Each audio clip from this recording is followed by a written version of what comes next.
Saya cerita sedikit tentang ibadatu hadil ummah. Nanti saya bacakan teksnya. Di antara kebaikan umat ini adalah jalan-jalan itu termasuk ibadah. Makanya sering ada ayat fasiru fil ardi. Jadi supaya sering jalan-jalan. Jadi ini sudah jalan-jalan masih nyari apa? Nafkah. Kadang-kadang ya dapat macam-macam. Yang soleh ya dapat ibadah, yang enggak soleh ya dapat macam-macam. Tapi saya cerita yang soleh lah, yang enggak soleh itu enggak boleh dibicarakan itu ya. Rahasia. Saya ini lama di Jogja, ya tahulah kelakuannya orang-orang yang baik maupun yang setengah baik sampai. Ya semoga yang baik dilipat gandakan pahalanya, yang enggak baik diampuni. Tapi saya cerita sedikit. Di fikih kita, di kajian-kajian fikih kita memang ada istilah ini harus didengar karena ini ngaji dan sama status kita sama.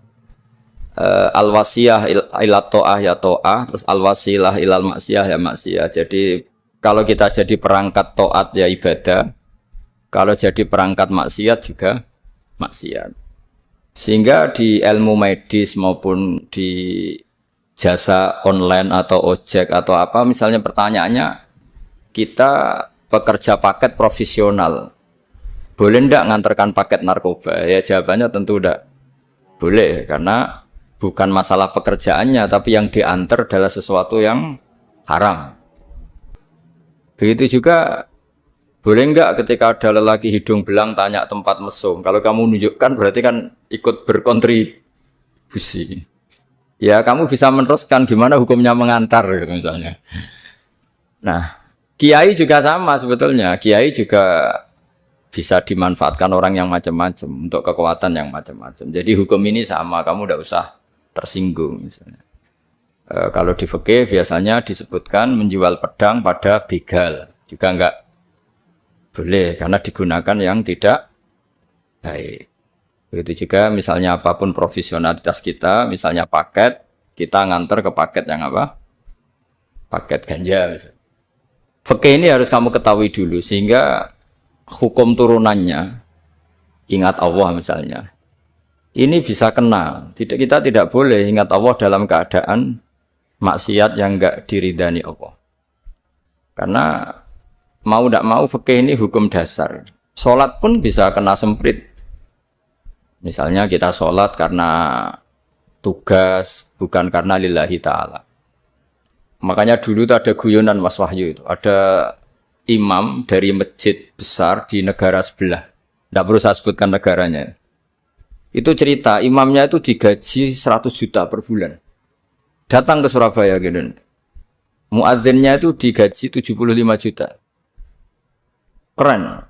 Terus ngerti imam di Indonesia naik ontel, sudah watok naik ontel, nggak ada yang gaji, musolanya jelek, terus ada jepit, ada dia kerasan di musola karena sering dimaki-maki istrinya, sudah.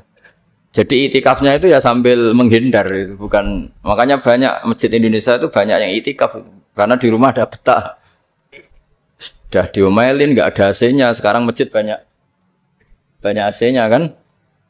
Kamar mandinya juga gitu, di rumah sama di masjid bagus. Di masjid. Makanya pengurus masjid yang daerah-daerah sini sering cerita ke kita. Kudune ngising ning omah Gus mlayune moro masjid karena itu cerita. Indonesia itu negara yang enggak bener katanya. Imam dan muadzin tidak digaji.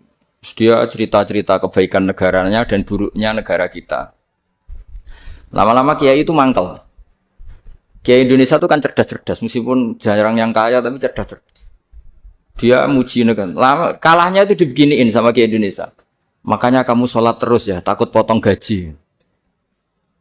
Artinya kalau dia jadi imam karena digaji, efeknya adalah dia kalau bolos itu takut nanti kan dipotong gaji. Lama-lama kalau sering bolos di PHK. Gitu.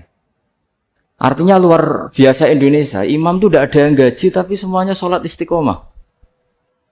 Berarti kita ini top, datang ke masjid jadi imam tanpa ada yang gaji. Top mana? Top Indonesia. Semenjak itu si imam ini tidak pernah cerita kebaikan negaranya karena gaji imam. Indonesia dalam bernegara selalu begitu. Ketika kita tidak punya solusi transportasi, ada saja pihak-pihak swasta atau investor yang ingin menanamkan modal di investasi Grab dan sebagainya. Tapi saya tetap sebagai kiai mengingatkan status hukum fikihnya. Kenapa saya harus cerita itu? Karena fikih ini harus selesai dulu. Saya ulang lagi, fikih ini harus selesai dulu. Misalnya nganterin orang yang mau transaksi narkoba atau transaksi maksiat, atau tapi yang yakin. Kalau tidak yakin memang tidak haram. Tapi kalau yakin itu memang kamu tahu benar-benar iyalah kira-kira gitu. Supaya taat itu ada di semua kehidupan. Sehingga nanti Indonesia kalau semuanya begini kan, yang cari sarana maksiat itu bahkan sekedar transportasi aja susah karena semuanya tidak mau misalnya. Paket juga gitu, yang mau ngedarkan narkoba kesulitan karena semua yang jasa paket tidak mau gitu. Begitu seterusnya, sehingga negara ini kita bantu bahwa awal ketidakbaikan di semua negara itu pasti karena maksiat. Maksiat itu mengganggu. Orang geger sama istri ya karena maksiat. Terus banyak kecelakaan itu rata-rata kata Pak Polisi juga karena maksiat. Jadi orang overdosis atau dalam keadaan mabuk nyupir. Terbesar kecelakaan itu jarang karena ngantuk. Terbesar masih karena pengaruh apa? Narkoba. Pembunuhan juga sama. Orang Indonesia itu mudah sekali memaafkan temannya, tetangganya. Tapi kalau sudah efek dari narkoba, bunuh itu jadi mudah itu. Jadi, nah, Anda juga harus fair, jangan. Tapi yang penting saya profesional nganter, gitu. Nggak mau tahu dia latar. Meskipun kita tidak boleh neliti orang ya, nggak boleh tajasus, nggak boleh neliti ini. Tapi yang jelas kamu tahu, yang jelas kamu tahu ya harus dihindari karena memang di semua profesi pekerjaan tuh utamanya kata Rasulullah SAW itu memperhatikan halal haramnya.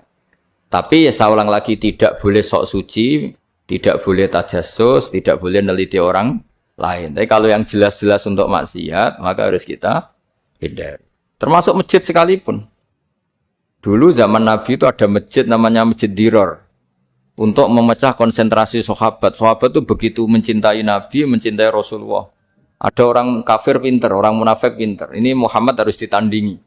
Cara nandingi Muhammad jangan pakai dangdutan, jangan pakai bar, tapi pakai masjid.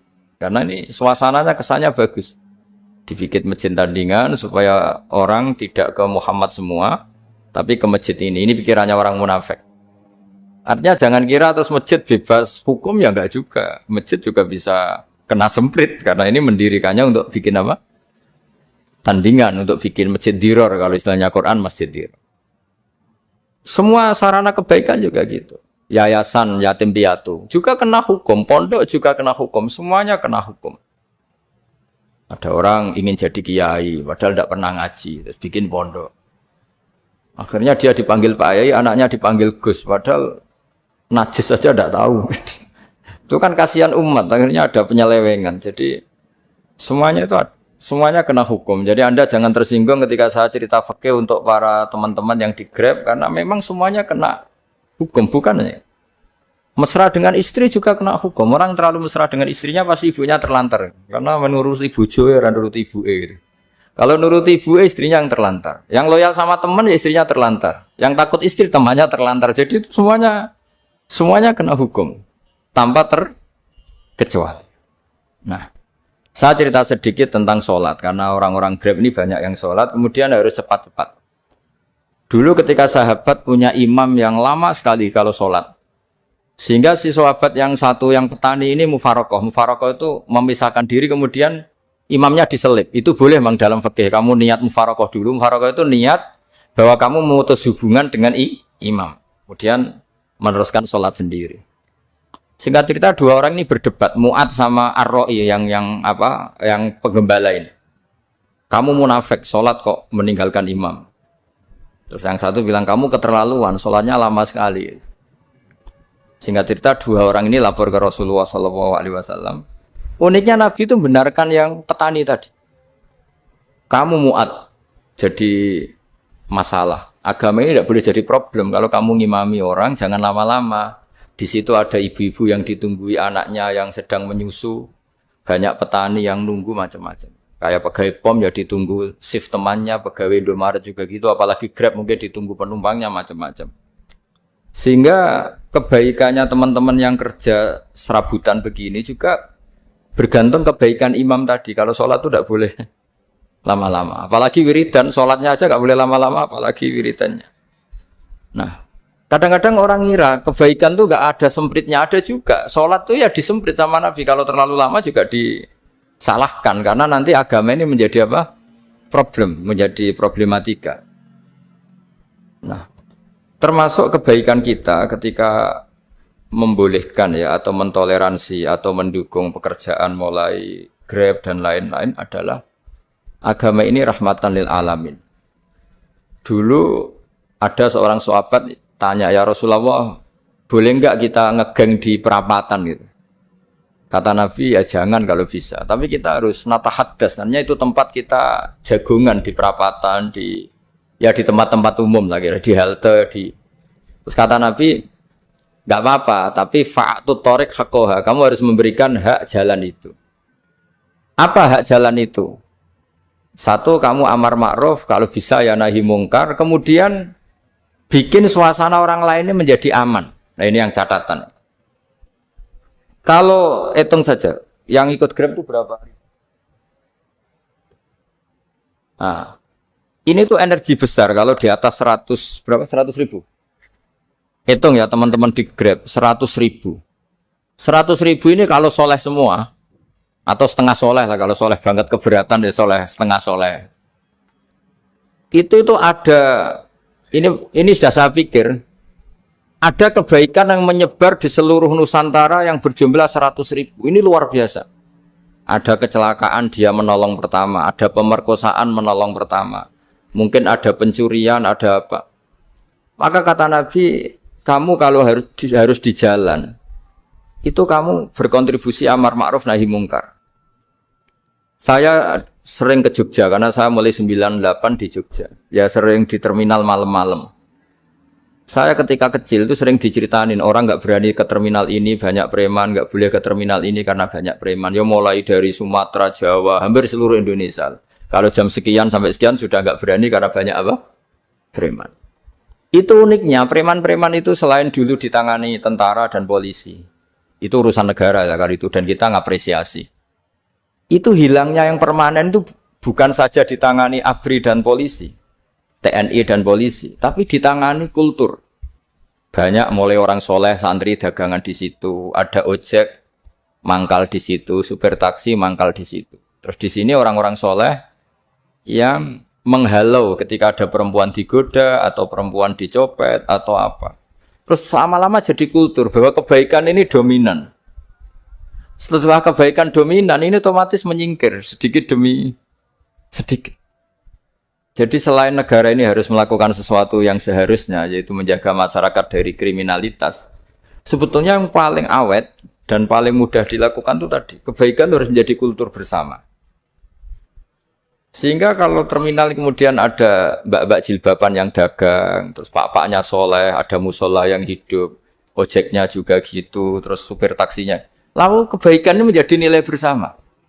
Saking jadi nilai bersama, ibu-ibu yang takut atas dirinya, nggak ngojek kecuali Pak ini karena terkenal amanah, nggak naksi kecuali Pak ini karena terkenal amanah. Dan kita Indonesia itu ingin seperti itu, sehingga amanah ini menjadi nilai bersama dan otomatis menjadi keamanan bersama. Sorong Jawa itu tego nitipno anake karena dijamin aman, tego nitipkan istrinya juga karena dijamin aman. Nah kalau kebaikan ini juga menjadi satu nilai jual dan kita bisa mengawal secara serius itu alhamdulillah betul. Nah dimulai dari mana? Satu, mental kita takwa. Kedua, sistem sosial bahwa kita terkoneksi oleh indukan ya, juga terkoneksi oleh kepolisian. Maksudnya karena kita terdaftar, kalau ada anak hilang kan tinggal ini yang bawa wahyu misalnya.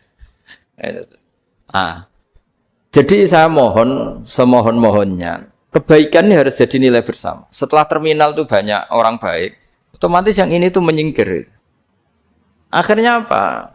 Nanti yang bos-bosnya toko itu ya hanya nitipkan sama orang soleh. Yang mau nge-grab juga hanya titip sama yang soleh. Begitu seterusnya. Sehingga jadi siklus kebaikan yang bersama. Nah, ini yang dimaksud Quran wa tamiru bainakum bima'ruf. Iktimar itu namanya urusan bersama. Ya, saya ulang lagi ya. Jadi orang Arab kalau bilang iktimar itu urusan bersama. Sehingga bahasa Arabnya konferensi besar itu kalau di NU disebut apa? Muktamar. Muktamar itu menjadikan urusan publik dirembuk, itu namanya apa? Muktamar. Nah, di antara kebaikan yang diinginkan Islam itu wa tamiru bainakum bima'ruf. Urusan kebaikan ini menjadi urusan apa? Bersama. Ya saya contoh itu kecil saya itu mesti dikandani sama orang-orang tua. Jangan di terminal ini sampai jam ini. Jangan di perapatan ini ketika sudah jam begini. Tapi barokahnya orang soleh bertebaran di mana-mana itu. Yang tukang Grab ya di mana-mana, yang penjaga toko ya banyak yang soleh, yang ngojek, yang macam. Sehingga di terminal itu nyari tempat sholat ya gampang, cari tempat duduk ya gampang, nyari orang amanah ya gampang. Bahkan lama-lama yang nggak amanah ini nggak laku. Dan ini yang kita inginkan. Dan ketika nggak laku, akhirnya dia kalau ingin laku harus amanah. Atau ingin laku harus tobat. Nah, agama ini urusan bersama. Sehingga Allah mengistilahkan wa tamiru bainakum bima'ruf. Jadikan kebaikan ini urusan bersama. Sehingga karena ini urusan bersama, ketika kita jadi kiai juga harus, kalau misalnya tadi ada Gojek kok makmum, atau Grab kok makmum, atau supir bis kok makmum, kiainya harus cepat sholatnya. Jangan baca surat Baqarah. Nanti domel-domelin penumpangnya. Begitu juga ibu-ibu menyempatkan jamaah, waktunya tidak lama, di rumah sudah ditunggu anaknya yang masih menyusu. Makanya Nabi ngendikan idza amma ahadukum as-sholata falyukhaffif. Kalau kamu jadi imam, sholatnya harus relatif cepat. Fa inna fihim ad-dhaif badal hajat. Di antara makmum itu yang banyak punya urusan. Selain ada yang lemah, ada yang punya banyak urusan. Nah, terus ketiga masalah kekayaan hati. Kekayaan hati ini penting sekali karena rata-rata teman di Grab itu kan miskin lah. Tapi jangan miskin sampai miskin hati gitu. Bahwa kamu nyari nafkah itu sudah ibadah, berkelana di buminya Allah juga ibadah, menyaksikan macam-macamnya orang itu juga ibadah. Bahkan menambah khazanah ilmu. Di antara warisan ilmu yang kita dapatkan dari Rasulullah SAW, misalnya kamu jalan-jalan, punya kaki dua, punya tangan dua. Gara-gara jalan-jalan sering ngerti orang yang buntung. Alhamdulillah meskipun saya hanya Grab, masih punya kaki. Terus ketemu orang buta ya gitu. Alhamdulillah ladzi afani mimma btalaka bih. Alhamdulillah saya terselamatkan dari seperti itu. Sehingga melihat orang maksiat juga gitu. Saya meskipun gini terselamatkan dari tempat maksiat, sehingga hidup itu tidak nelongso gitu. Ada nilai lebih yang kita punyai. Jadi di antara kebaikan Islam adalah orang disuruh ingat sisi nikmat. Nah, kalau nikmat itu sudah ada semua, kata Imam Ghazali, nikmat hidup. Kata Imam Ghazali, jika nggak ada kenikmatan yang Anda punyai, kamu datang ke kuburan. Disuruh datang ke kuburan. Dan kamu bilang begini, kenikmatan kembali ke dunia adalah kenikmatan yang diinginkan mulai yang mati zaman Nabi Adam sampai kiamat. Jadi kalau Fir'aun yang pernah jadi raja, Namrud, semuanya, bahkan orang-orang soleh sekalipun, kalau kamu tanya keinginan terbaiknya apa? Ingin kembali hidup untuk membenahi kesalahannya zaman hidup. Artinya apa? Kehidupan yang kita miliki sekarang adalah kenikmatan yang dirindukan mulai yang mati zaman Nabi Adam sampai kiamat. Maknanya apa? Kita punya kenikmatan yang luar biasa karena kenikmatan yang dirindukan oleh orang yang sudah mati mulai dulu sampai sekarang. Apapun masalah hidup Anda ini punya kenikmatan yang enggak tertandingi, yaitu namanya hidup. Barokahnya hidup itu kita bisa tobat. Setidaknya ingin tobat. Kalau enggak bisa tobat, ingin tobat. Makanya di Indonesia itu banyak nyuwun sewu, banyak maling yang anaknya itu soleh karena kalau ngandani anaknya tetap gini, wes le bapak tok sing nglakoni kowe ojo. Bapak tok yang alami ini kamu jangan. Banyak di Indonesia orang nggak bisa baca Quran, anaknya hafid. Karena setiap bodoh itu tidak diwariskan. Wes le bapak tok sing bodoh kowe ojo bodoh. Mungkin teman-teman di Grab juga gitu, bapak tok cong sing nasi pengen iku ojo. Jadi kebaikan begini itu akan terus-menerus diwariskan. Sehingga banyak orang tidak tamat SD anaknya dosen, nggak tamat SMP anaknya dekan. Karena setiap dari kita itu cita-cita kebaikannya menurun ke anak cucunya, keburukannya berhenti di dia. Cara wong Jawa itu bapak tok sing nglakoni. Nah, di sini saya jelaskan tentang kekayaan rohani. Jadi saya mohon ketika Anda jalan-jalan nganter penumpang itu harus sering muji Allah Subhanahu wa taala. Ya, saya bacakan ayatnya at-taibunal abidunal hamidun. Orang baik itu yang tobat, yang ahli ibadah. Di antara definisinya itu as-saihun, yang sering jalan-jalan. Siaka itu jalan-jalan. Jadi orang paling bejo sak dunia itu sampai harus jalan-jalan ibadah dapat uang. Tapi syaratnya ibadah. Sekali tidak ibadah dapatnya masalah kan? Sering goncengkan orang cantik terus ingat istrinya tidak cantik. Sering goncengkan orang yang sopan, yang santun terus ingat andekan ini istri saya di rumah rewel gitu. Jadi kalau kamu tidak taat itu adanya penyesalan.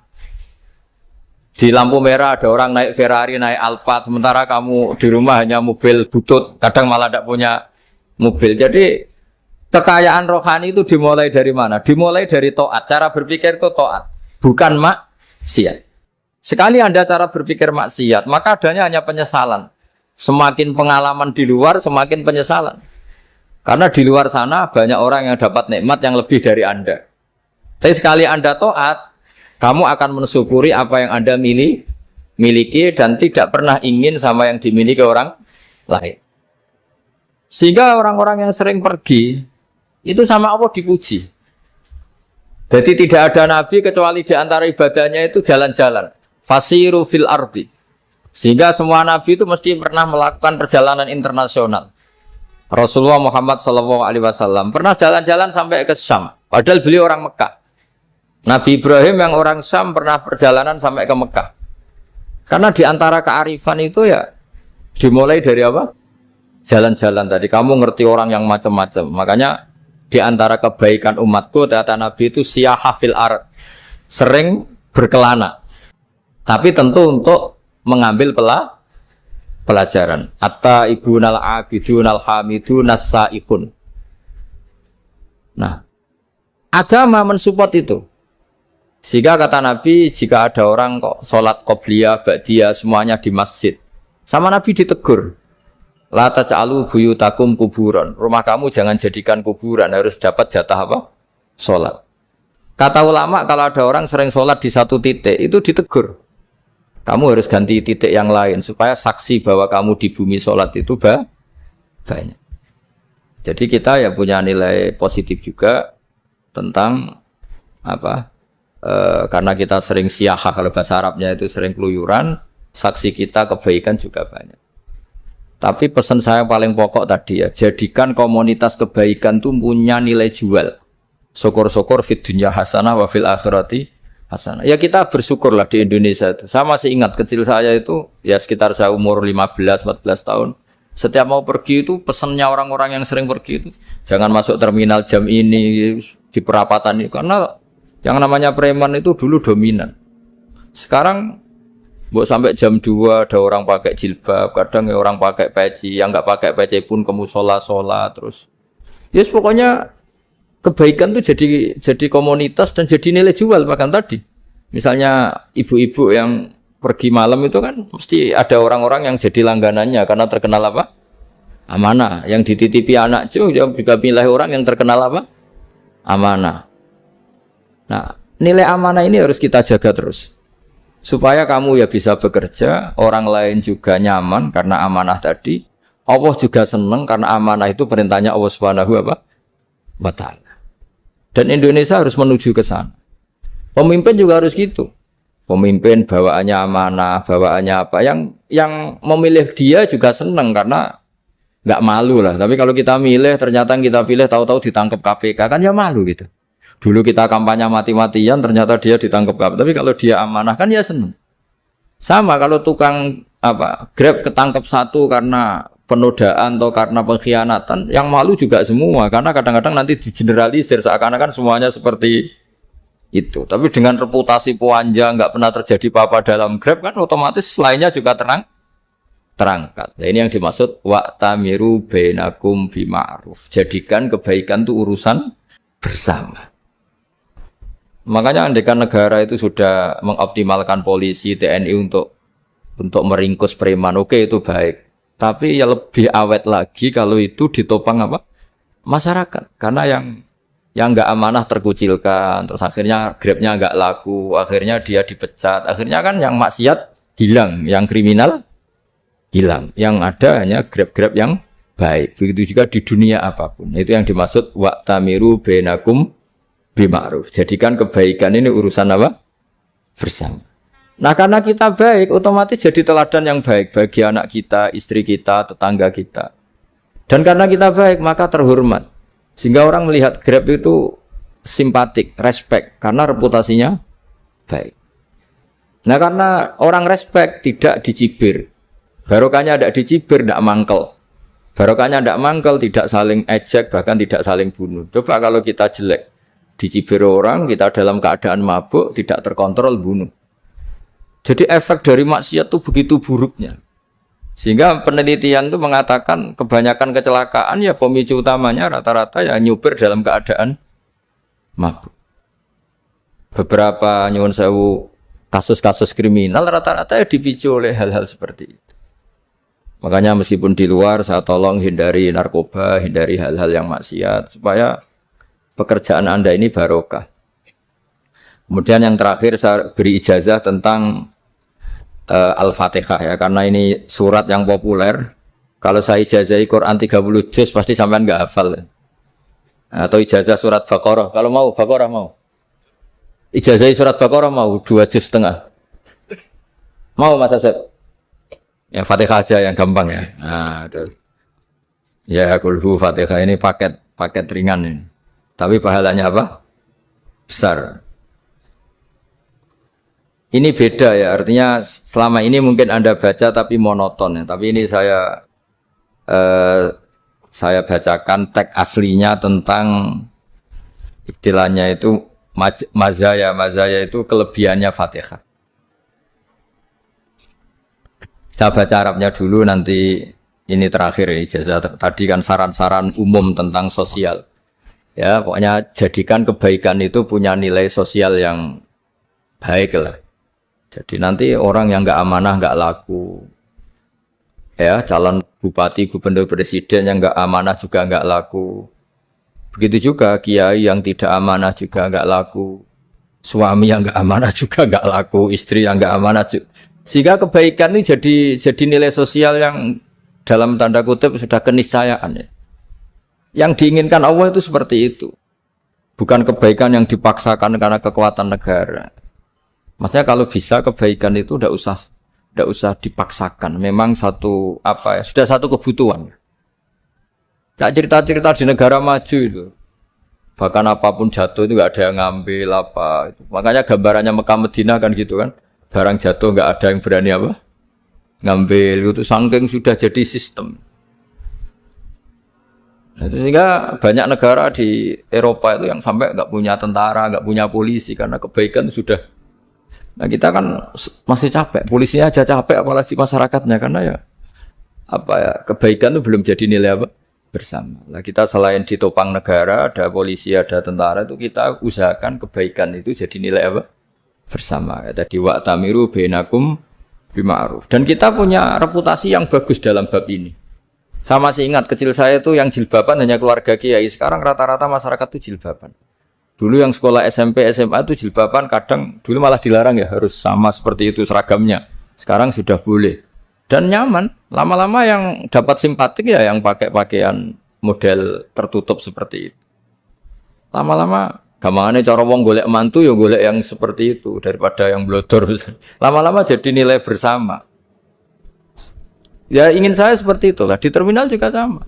Orang mau makan tuh cari warung yang kelihatan ada ayat kursinya, pakai jilbab atau paling enggak dia enggak mungkin lah nyuguhkan yang tiren atau yang haram. Kan ada garansi sosial, ada apa? Ada garansi apa? Sosial dengan penampilan yang soleh itu kan masa iya nyuguhkan oplosan babi gitu misalnya itu. Jadi nilai sosial itu harus ya tadi harus benar-benar jadi nilai. Sehingga negara biar gak capek-capek. Polisi juga gak capek kan karena tugasnya corong Jawa mau ngawat-ngawati tok tapi sudah tidak perlu tegang karena kebaikan sudah jadi nilai apa? Bersama. Ya ingat-ingat ya ayatnya tadi wa tamiru bainakum bima'ruf. Jadi kebaikan itu harus jadi nilai bersama. Iktimar itu menjadi urusan bersama. Makanya kalau kita rapat besar disebut apa? Muktamar. Muktamar itu urusan bersama. Ya tadi imamnya sholat juga menopang Gojek karena enggak lama-lama nopang Grab, nopang Kernet, nopang penjaga Indomaret, penjaga bensin, pom bensin. Lah dia hanya punya waktu 5 menit terus imamnya baca Baqarah kan. Iya imamnya mursyid, mungkin dia tambah lama tambah dapat aplaus dari muhibbinnya, tapi makmumnya dia tambah lama tambah dapat penghormatan dari pecintanya, tapi kitanya wah khusyuk wali kan dia dapat status naik lah, kita yang sudah tidak ikut jadi wali diganggu apa pekerjaan. Kalau ada imam seperti itu sampai mufaroqah saja, niat ya Allah sampai sini saja saya makmum orang itu, silakan orang itu punya urusan sendiri dengan jenengan ya sudah atau salib saja apa. Dan itu boleh kalau dalam fikih namanya apa? Mufaroqah. Mufaroqah itu niat. Tapi kamu jangan langsung selonong mufaroqah, niat dulu. Pamit sama Allah bahwa sekarang mau mufaroqah. Tapi ya jadi sholat yang aneh kan, imamnya masih rukuk, kamu terus sujud, terus apa-apa selesai ya. Mungkin dalam pandangan itu orang lain ini maksudnya makmum gimana ini kok. Tapi sudahlah Allah Maha tahu. Insya Allah dimaklumi. Ya saya baca tentang Fatihah ya, karena sampean pasti sering baca Fatihah. Supaya apa sekaligus jadi jimat lah gitu. Jadi kalau kamu sering di jalan-jalan yang mungkin sepi atau mungkin kan tidak semua teman Grab itu nasibnya bagus yang di Semarang Jogja. Mungkin yang di Kalimantan di Papua kan ada yang 10 kilo gak ketemu rumah, ya kan? Ya lihat di TV-TV itu kan kasihan kan. Udah 10 kilo gak ketemu rumah. Penumpangnya kewekar preman tuh kan, ini makan orang enggak kan gitu. Kan ujiannya dua.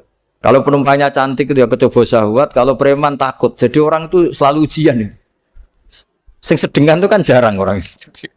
Jadi kalau penumpangnya perempuan cantik ujiannya itu syahwat, kalau preman ujiannya ketakutan.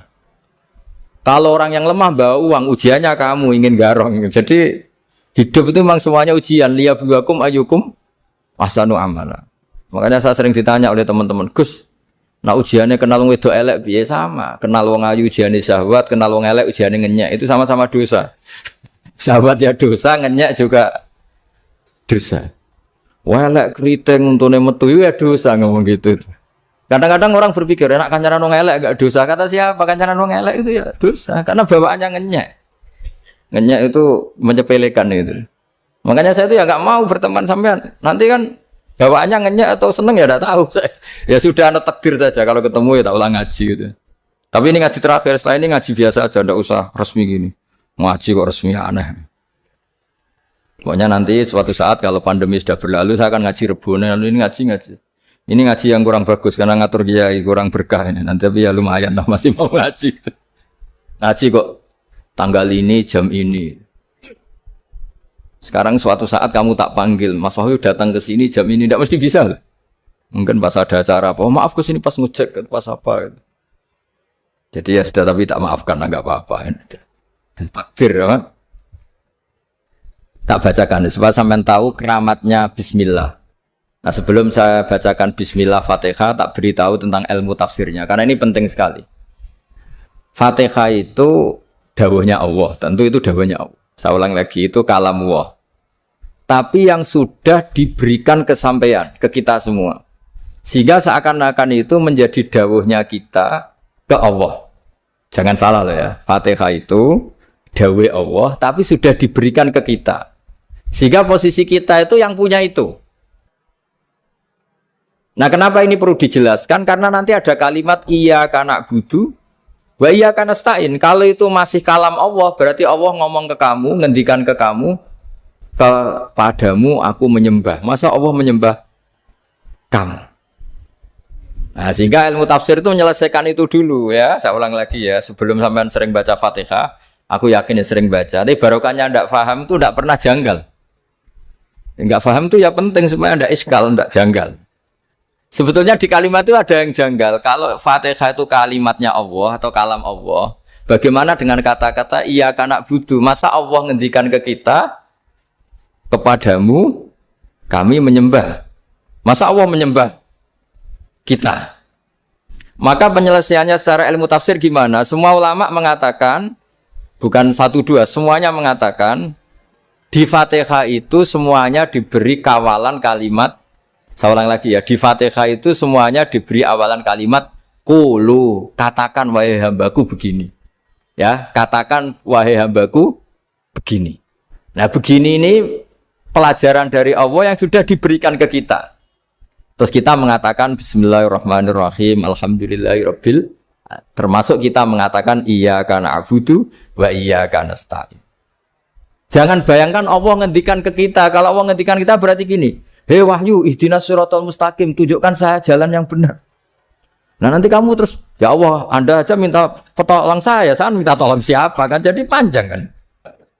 Ya, saya ulang lagi ya. Jadi itu di Ulumul Quran diterangkan gimana? Sebelum baca Fatihah, ya. Fatihah itu kalamullah, ngendikane Allah, tapi yang sudah diajarkan ke kita dan sudah milik kita. Sehingga kalimat itu menjadi milik kita. Tapi ya kalamullah, tetap kalamullah, tapi sudah menjadi milik kita. Udah paham ya? Ya pinter naon. Ya, karena kalau tanpa penjelasan seperti ini, Anda akan iskal. Bagaimana Allah, iskal itu janggal, bagaimana Allah mengatakan iya karena butuh. Kan jadi aneh ya? Ya, jadi tak jelaskan secara ilmiah ya. Jadi kata ulama-ulama tafsir, ayat-ayat Quran seperti ini sebetulnya dimulai dari qulu, apa? Meskipun enggak dilafatkan. Itu kan sama dengan qul huwallahu ahad Muhammad. Katakan kalau Tuhan itu satu. Ya namanya Quran itu kan kalam Allah, membina nabinya, membina umatnya. Makanya dikatakan atau enggak, di sini tersembunyi kata qulu, katakan. Ya. Jadi ya ibarat apa itu? Kamu ngajari anak kamu lah.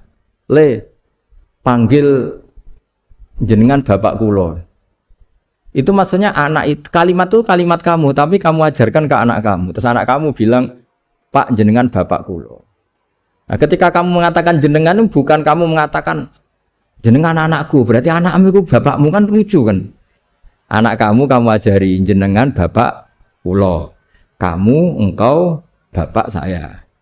Terus anak kamu mengulang, jenengan atau kamu bapak saya.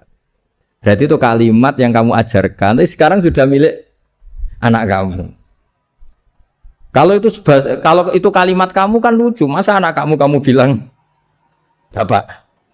Nah itu seperti itu. Jadi ulama memberi solusi atau jawaban iyyaka na'budu wa iya, itu sebelumnya ada kata-kata qulu, katakan wahai hambaku, hubungan kamu dengan saya adalah katakan iyyaka na'budu wa iyyaka nasta'in. Terus hubungan kamu dengan saya katakan juga dalam doamu ihdinas siratal mustaqim. Jelas ya, jadi itu kalam Allah yang sudah milik kita karena diajarkan Allah untuk kita.